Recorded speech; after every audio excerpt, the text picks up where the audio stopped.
Again here, about to already jump into our first map of our next match here. We are going to be leaping directly into things. It's going to be Team Johnson this time, taking on a name that'll probably confuse a lot of people, us included. It's Team TBA. I don't know if that actually stands for something, but that acronym itself.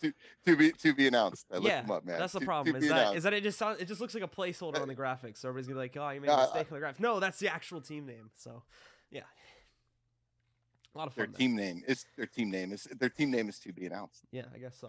They're in talks with a big name sponsor. As far as we know. Anyway, so it is going to be on Burial Chamber. And hold on a moment. Oh, okay. Oh, well, we got a yeah. I think one reported. team disconnected or something like that. So it looks like we were going to start. So we have to restart it, I think, and get everybody back in the lobby. But anyway, yeah, this is going to be our next round of 8 match. We still should have 2 more matches to come after this one as well, folks. You're going to want to make sure you're sticking around and letting your friends know to come and join the party here. It says we're going to be here for another, I'd say, about 2 hours or so. Still continuing on with the action here. And not only that, but we also have both the European and North American finales for the dual qualifiers for this week starting tomorrow as well on Sunday. We're going to have all of the round of 16 games, which are the final stages of the dual qualifiers. Teams are fighting to make it into the top 8 so that they can qualify for their regionals. European guys obviously going to go to the European regionals. And for the North American guys, they're going to head to the North American region. We've already had some pretty big names qualifying. There's still some bigger names and some new names trying to make their way into it. One of them is one of the players, in fact, that is in this game right now, and that is actually going to be Johnson, who I believe is still looking to make it through in his round of 16 game for North America tomorrow. So I know he has a lot of fans out there, and they're going to be wanting to check that out when we do get to the North American stream tomorrow night. Yeah, looking forward, man. I want to get down to these further games. You know, the Final Four and getting to QuakeCon. I'm just really excited to get to the LAN. You know, having been at E3, I got to play a little bit of LAN Quake Champions, and man, I loved it. Loved it. What? Nothing like LAN when it comes to an arena shooter. I mean, I remember shooters in general, right? It just yeah, seems like just first person shooters. I mean, pick a game. It's just going to a LAN environment is just so huge. And I remember back in the day competing, that was the big thrill. You know, no more ping. You know, no more internet problems. This is all LAN. Everything. You know, what you see is what you get, and it just speeds up the game. So I'm really looking forward to getting through the qualifiers, getting to more intense games, and then getting to these intense games on LAN, which is to me that's just exciting. yeah, absolutely. And again, guys, like we said before, we did have a little bit of a problem getting started with the match there, so we are working on re-inviting all the players to the lobby now. We need about 3 or I think like 2 or 3 more needed to join up here, and then we should be able to start the match. It is going to be on Burial Chamber again, which is a match we've seen a lot of very chaotic action happening on this map so far, and actually a lot of players kind of shifting towards more squishier champions, specifically Team Liquid.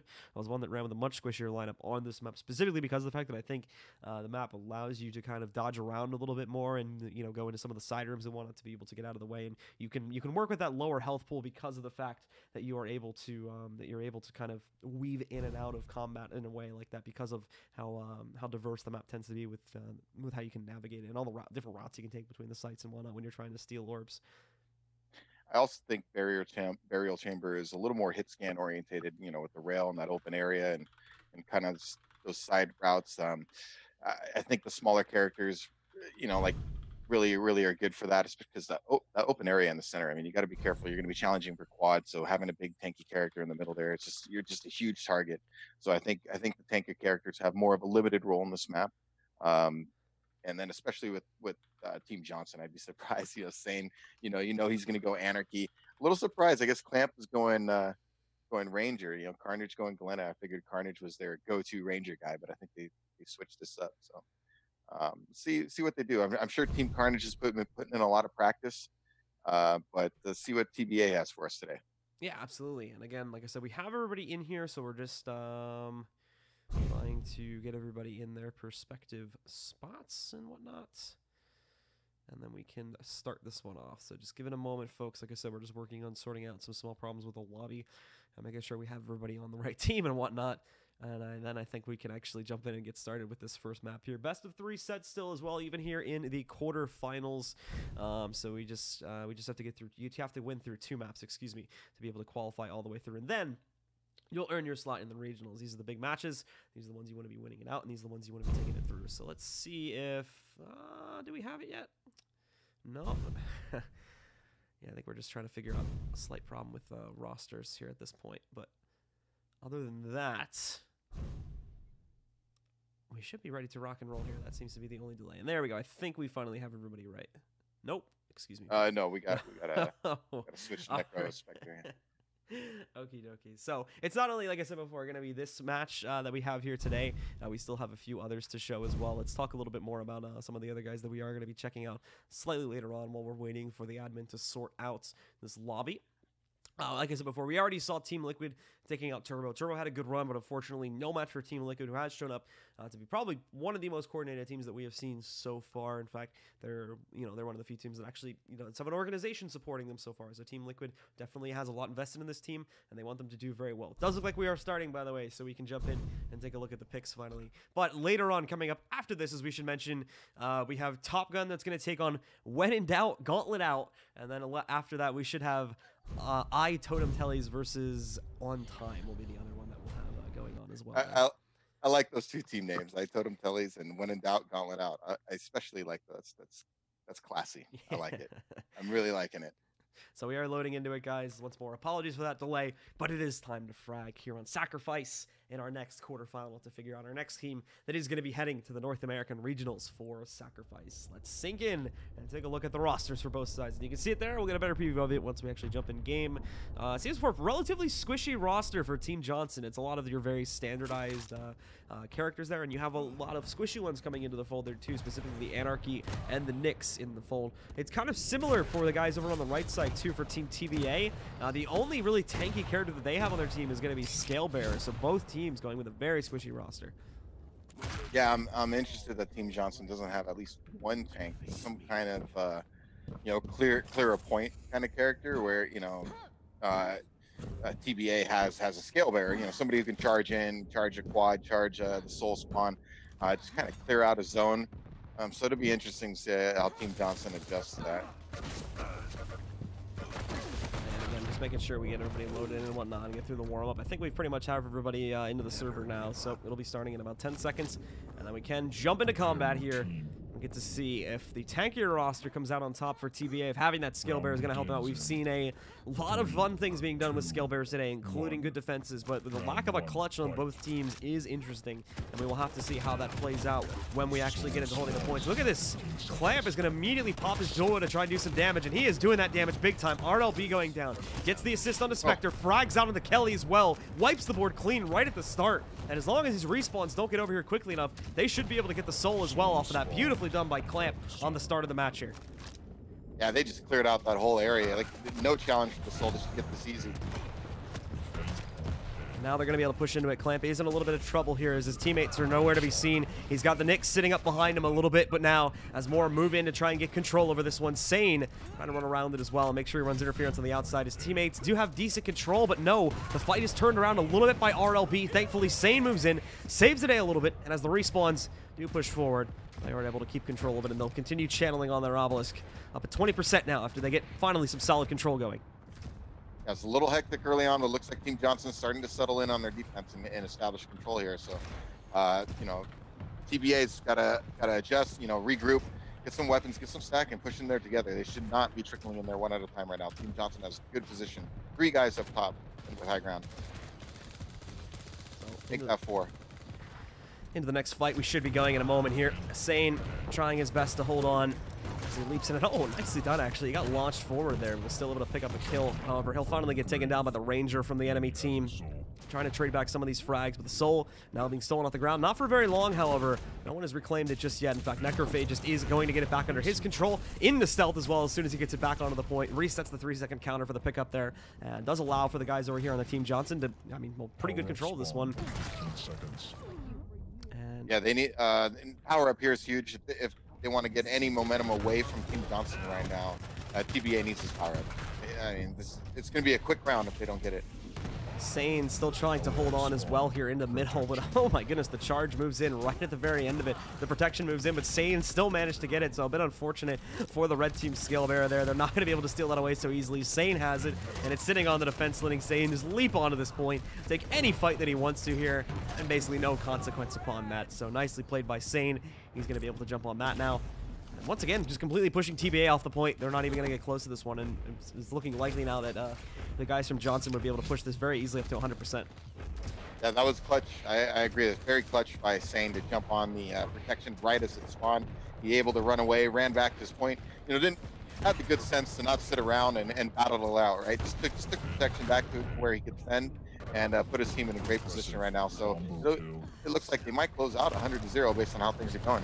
Yeah, RLB, one of the last players. Now Spectre is going to try to make a run inside here. It's looking like he can actually get this, so he is going to be able to steal the soul. Now you got to get outside with it. He missed the toss, went right into a blue team's hands, and now they've got it again. Matt Kelly making one of the last attempts. He does have the skill bearer with him, but goodbye to that skill bearer. Goodbye to Matt Kelly as well, and everyone on the red team's gone down to Clamp. He did some massive damage with the rocket at range, and indeed, 100-0 in round number 1. Dominance from Team Johnson. Loving the positioning from Team Johnson there on defense.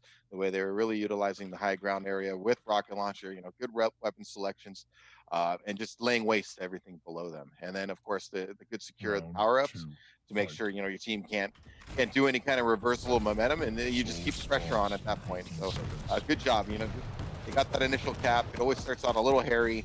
You know, they nailed it down and didn't look back. Try to dodge combat a little bit there. They're not going to get the board wipe that they got at the beginning of the last round here, but they are still going to be able to move in and claim the initial soul pickup. Necrophagus is waiting now to carry it himself. He's got to be careful, though, as he's on the Nyx and can't actually run away from that. Spectre moves forward. He is able to steal it away himself, and now is trying to run it into the church, but no, the blue team, Clamp, now steals it away, and he also kills his opponent there, so they are once again going to run into the church with it, take control of Obelisk A, and now they're the ones that once again take the point of their own choice and just completely push off the red team. They're not even going to make an initial attempt to steal this back. It's going to be easy. Yeah, you can feel Team Johnson just winning these battles, winning these fights. You know, putting pressure on their opponents, and again the positioning. You can see the recognition of they have a plan. You know, you can see on defense, you see how they're getting 3 guys up top. You got Carnage who's a little weak, so he's looking to recover, but he's still up top in a good defensive position. You know, just overall, even though he got railed there and everything, still is a good position to be up top. And, they just really, you can see their approach. They really do have a plan put together. So it's up to TBA to kind of disrupt. They need to take that high ground. Team making a push now over to the soul, and Spectre is going to be the one that steals it away. Nicely done, using the rocket to leap forward too. He's got a great path going. I don't think anybody from the side of Johnson is actually going to be able to stop this, but they will be able to get over to the other point faster than him and try to get in the way of it. And oh no, what's even worse, Spectre missed the jump, so we can see Carnage just going in with a dire orb. He throws the orb back in the other direction. His teammate's going to be able to pick it up, but Sane does go down quickly. Thankfully, Carnage leaps back into the fray, steals the orb back for himself. He's got a charge coming in this direction. He's got to be careful, but teammates are there to help out with that one, and Carnage is just barely going to link it back over here to the point with only about 10 HP remaining. Power up coming up next. So this is big. I mean, if they want to turn anything around here on Team Johnson, they need to begin with that power up. Yeah, Sane's going to be the one that moves in to claim that here. So that just goes right back over to point A. And I mean, this is going the same way as round 1, unfortunately.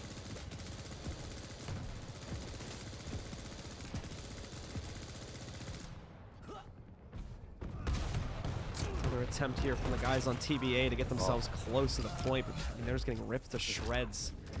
Ran around the corner into a Sane with protection. Yeah, it's just not looking good for TBA, to say the least here. They're not even getting close to this one. They're stuck in middle. Johnson, yeah, they're looking sharp, man. I mean, even when, like I said, when they're backing away and the positions they're taking. I mean, you can see how they kind of spread out through the room, and they got the nice high ground, and that's really hard to move into an environment like that. So you could forget about moving in there by yourself or even as 2. You really have to come in with force and as a group. Nicely done from Sane, holding the barrier here as the power-up does expire, but it doesn't matter. Sane's allowed to go off there, and even when he falls down, Clamp does move in to claim the rest of the kills on that point.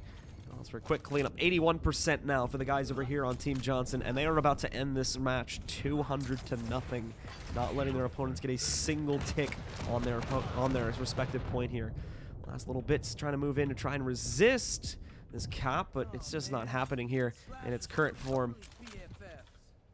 Yeah, an excellent rocket play too. I mean, just all of it. It's good positioning and good, good aim, good mouse control, good movement. I mean, they're really putting it all together. You can tell they're coordinating and communicating well over the voice comms. So they're really on it right now. They're putting it on these guys. I really don't see how how TBA can turn it around at this point. I mean, it's really looking dire for them. Yeah, that's the first time we've seen this today, actually, I think, where one team ran straight through and managed to claim it. Sane specific, I mean, obviously it doesn't indicate any level of skill, but I just noticed the level of Sane as well, his in-game level. Look at that. He's up to 93 already as well, so he's put in some time. The frag total should pretty much speak for themselves. Only one player on the entire TBA roster able to get over 10 frags in that match. Meanwhile, every single player on Team Johnson ended up over 10, and also the worst player for TBA was one frag below, or excuse me, the best player for TBA was one frag below the worst players on Team Johnson that were both tied at 12 frags each, while the best player on TBA only had 11. So a rough first map, to say the least. Now we have to hope that they can properly recover going into map number 2. Otherwise, this is going to be a quick one, and Johnson is going to be moving into a quick qualification for the NA Regionals. Yeah, they just looked dominant right there. Even not just the frag count, but even the kill death ratios for TBA just was definitely subpar. You could see, again, the fights, they were losing the combat, and then on top of that, you know, Johnson was getting in good position, making it even more difficult. You know, so it's one thing you're having difficulties fighting somebody head to head. It's 10 times worse, you know, when they have good position, a better arsenal, better stack. It's that now you're really up against it. You know what I mean? So, and they didn't get any power ups. I don't think they got one. Team Johnson was all over the power ups. You know, you just got to do a better job. Especially going against a team like this, you got to do a good job about communicating and working together and trying to pick a guy off or something before you move into that area as a group. But you got to give Johnson a lot of credit for, you know, setting up their position and defense correctly. And you can see how they had a strategy involved for guarding those jump pads, right? As soon as they tried to rush the jump pad, there was just a flood of rockets going over there, and they took a ton of damage. Even if they were to somehow push that position and get in, it was going to come at a major cost. And so they definitely had a plan. They had a strategy. They stuck to it. They stuck to the game plan. That's it, and worked together. They got a win, a dominant win in that map. Well, it is time for our second map now. Once again, same as before, we're going over to the ruins of Sarnath. Nobody wanting to try out any of the newer maps just yet. We haven't seen anybody wanting to go over to Lockbox or anything like that just yet, so we still have yet to see that played out. Maybe we'll get that in a later matchup, of course, but still, Ruins is going to be the second map choice here for these teams will work their way over to, and it is time for the pick. And to jump into the second map, we'll take a better look at see if the roster change up at all when we do get into the map, but it is time. So we are going to go and start to load into the ruins of Sarnath for our second map and see if TBA can put up a better fight at all, or if Johnson is just going to crush this one in a quick 2-0. Yeah, I would be surprised. It looks like, I don't know if they're going map specific. It seemed like a team, to compare them with Team Liquid a little bit, it seemed like they went more with the map specific. I'm curious if Necro's going to stick with Clutch this time. Okay, so they did change it up a little bit. Clutch and Scalebearer, they went a little heavier.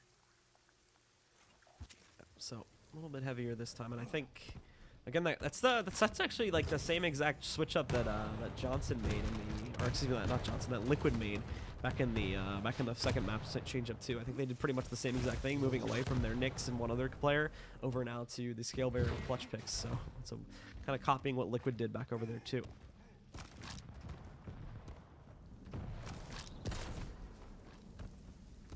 So like we said before, Johnson, for those that are just joining us, had a very, very dominant closeout on map number 1, taking it without too much of a contest at all, coming in from the TBA roster.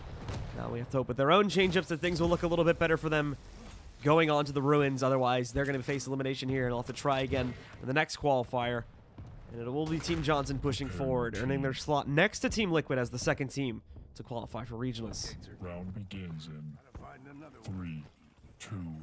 I really liked how Team Johnson looked in that first map. Let's see if they can continue that performance into the second map. They look really good. I want to see what the strategy is here.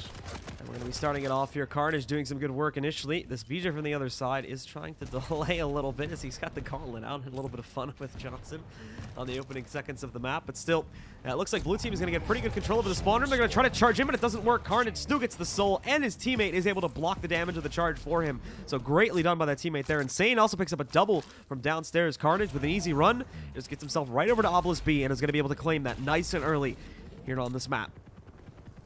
Yeah, way to work together, and Sane coming in with the follow-up rockets in the hallway to get those 2 kills. I was watching this perspective. Really nice, just the way they covered everything and just came in and worked together. You can see they've been working on this, that's for sure.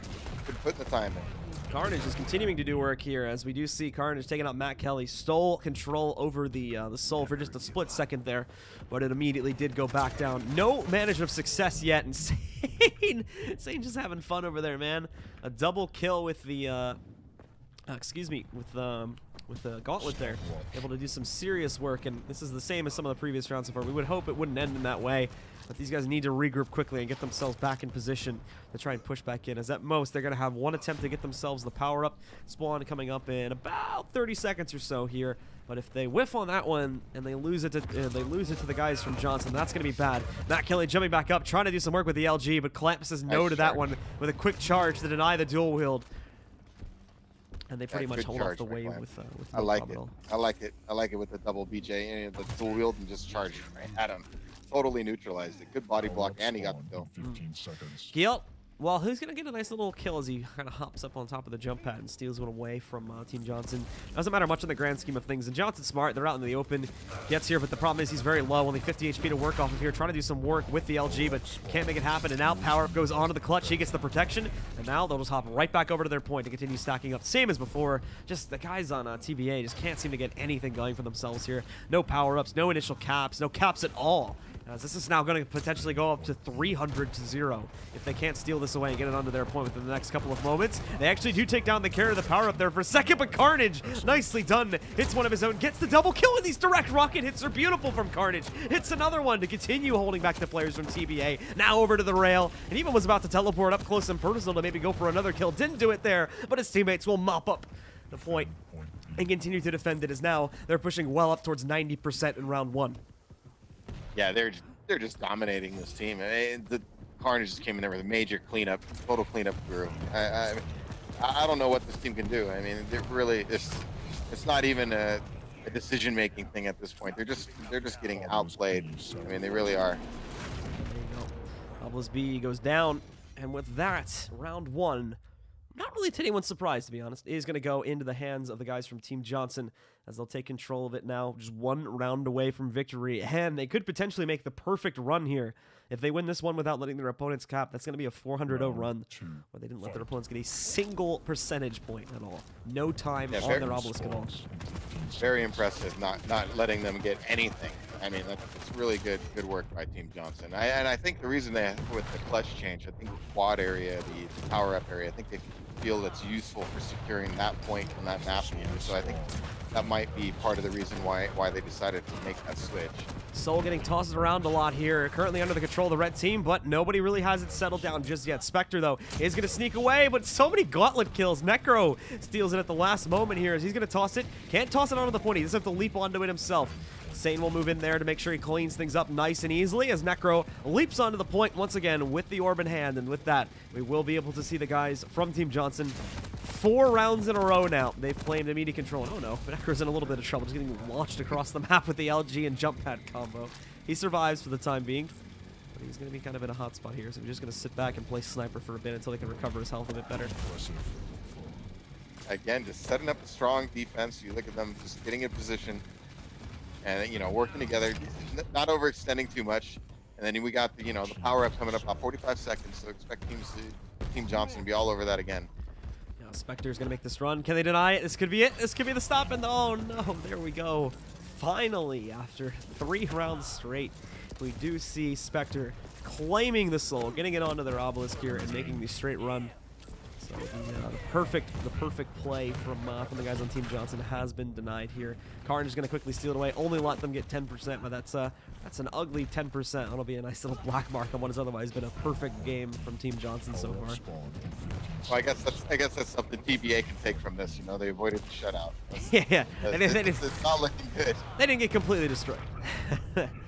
But moving into this, we are going to have the power-up spawning relatively soon as well.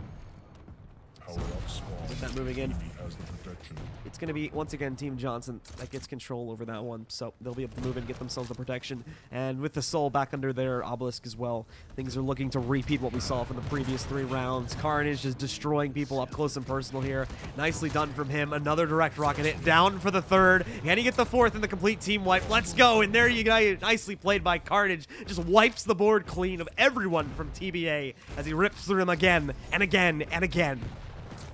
Just saw his teammates down there fighting and decided to, you know, drop right in there with protection and a rocket launcher and help everybody out. Great work. And there's the 5th for a killing spree as well. He's just going to continue racking up these frags. The protection finally did expire, so he's not completely immune to damage anymore, but he's still dishing it out. Finally goes down to Matt Kelly.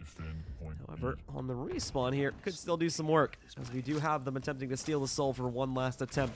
Moving in, he's just going to port up on top. Anyone here? Nope. His teammates are taking care of that well already, so not going to be too big of an issue here. This is a deal with this one Anarchy and maybe a Ranger leaping back into the fight, but he'll win that one, as he has 2 to 3 teammates surrounding him and assisting him with this fight. 84% now. Once again, Team Johnson just pushing forward on this round without too much trouble. And same as before, TBA kind of just going in. They're trying. Nicely done. Carnage actually gets a teleport kill there. These players are trying to go in one by one. It's looking like they're attempting to go in as a team, but it's just they keep getting split up by individual players from Team Carnage, and that just or Team Johnson, excuse me, and that just continues to destroy their attempts every single time. One last attempt, they will steal it off at 99%, but Carnage leaps in there, drops that down. Giet actually does get away with the soul though, gets at the very least into the mega health room, but he's gonna have to immediately fight the clutch from the other team as soon as he gets onto this point here. He brought down a little bit low. Thankfully, the Rockets pushed him back. Nice little switch as well over to the rails to try and finish things off. That's going to push the guys from Team Johnson away, and now they're going to focus up on the power-up. Yep, just power up. That was a good back off. Don't even worry about it for now. Just get the power up, go back, steal it, and get your win here in a moment. Yeah, and it's on Necrophages too, so it's the clutch that has control over it. This guy's basically going to be completely immune to damage at this point, or at the very least, he's going to be a very hard target to take down with that protection power. Not completely immune, but he can make this run easily while under fire from multiple enemies. And there you go. No one from the red team is close enough to deny this 100% run, so they complete it, and Team Johnson will win 2-0 again. A perfect 4-0 run from them, and they'll win the series 2-0. Yeah, dominant fashion, dominant, very dominant. Just the only thing you can really say is, oh, they took the soul for, you know, and capped it for about 10 seconds. Yeah, I mean, what can you say? I mean, you know, good attempt by TBA. You know, I'm sure they gave it their all, and it's really hard to be in, you know, up against top teams and feeling that pressure of you know, dominant players like that. So you just got to tip your cap sometimes to, you know, guys like Team Johnson, you know, putting in the work. They clearly had a strategy, a game plan that they were trying to execute, and they did execute, and they got a dominant win as a result. All right, so with that, Team Johnson continues to move forward. They are going to qualify as our 2nd team now, making it into regionals. We have more matches coming up soon, so do stick with us, and we'll be right back with more Sacrifice here from the Quake channel.